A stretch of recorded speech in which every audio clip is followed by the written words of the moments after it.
Whether you are buying a simple loaf of bread or a major purchase like a home or a car, you are paying more for nearly everything in your life than you did a year or two ago. Inflation has not loosened its grip on our budgets for sure. So what does this mean, though, for your retirement plan? For that today, we turn to Cory Sickles, president of Safe Harbor Retirement Group, the sponsor of this segment today. Good to see you, Cory. Good to see you, Robin. All right. So do people typically factor in inflation? When you meet with somebody, is that always on their mind? Have they already considered this or no? I don't think they do. Yeah. Because I think they're kind of shocked when we kind of go through the process.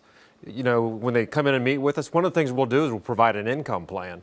And when we provide that income plan, I think they're going to be a little bit shocked on what they make today and what they really need to make, years later. But here's the most important part about it.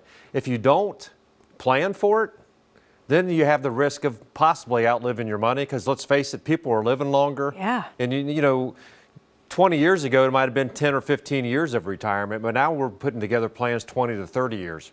Which is good. We all want to live, right? As long as possible. So that part of it. But then how does inflation factor in then? What are some of the ways that you see that play into your retirement? Well, just like you started the segment with, right? I mean, I think everyone's realized over the last couple of years how expensive things are. Yeah. We had inflation, a couple of years ago at 8%.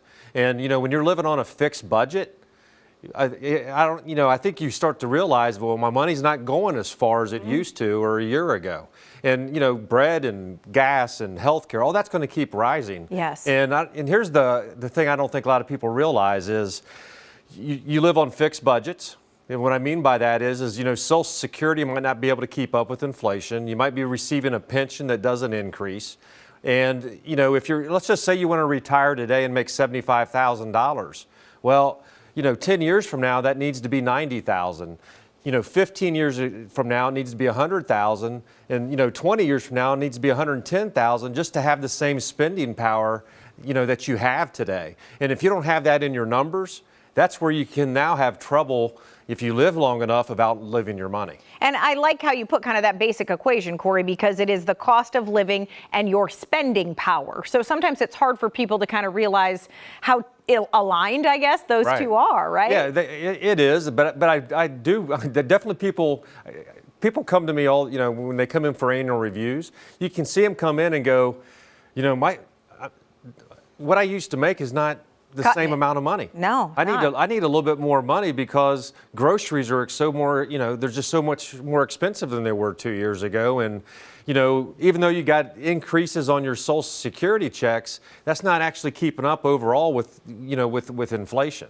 So talk a little bit, Cory, about the relationship with things we've invested. Is there often inflation in that when we talk about the money we're earning? Yeah, so that's a difficult one. And here's the reason why. The younger you are, the more aggressive you are.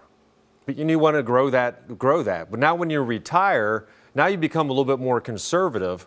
And you say you're investing in bonds and safe type of investments, for example, that might not keep up with inflation. So you have to invest in stocks. And here's where it kind of gets the difficult. How much do I actually invest in stocks? Because you don't want to lose 20% of your net worth if the market drops 20%. Right. It's risky. So you really need to sit down with an advisor and have a game plan on how you really want to invest, because you do need to have some money invested in stocks.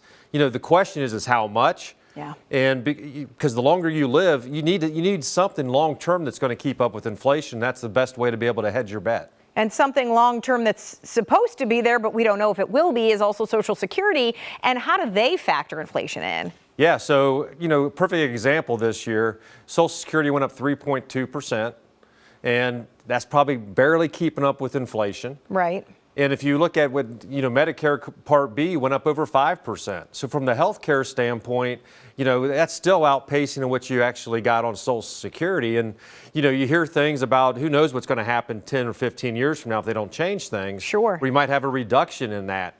So, hopefully when you work with an advisor, hopefully the majority of your money is not coming from Social Security, and hopefully you've done a good job saving. It becomes a little bit more difficult because in the long term, Social Security is probably not going to keep up with inflation for everything. Sure. And that's why you really need to make sure that you're managing your other assets properly.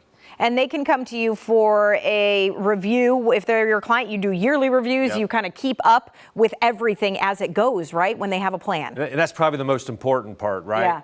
You know, we know where you are today, and we're going to review and show you where you are a year from now, right? That's the most important part. Do we need to change things? Are you spending more? Are you not spending more? Right. You know, what do you invest? So there's a lot of things that can change on a year-to-year basis. You might lose a spouse. So, I mean, by working with an advisor, we can kind of plan for those things. And when they do happen, we can implement that change, you know, with, you know, for your retirement portfolio. All right. Reach out to Cory and his team. Complimentary first meeting, safeharboroh.com. Thank you. Thank you, Robin.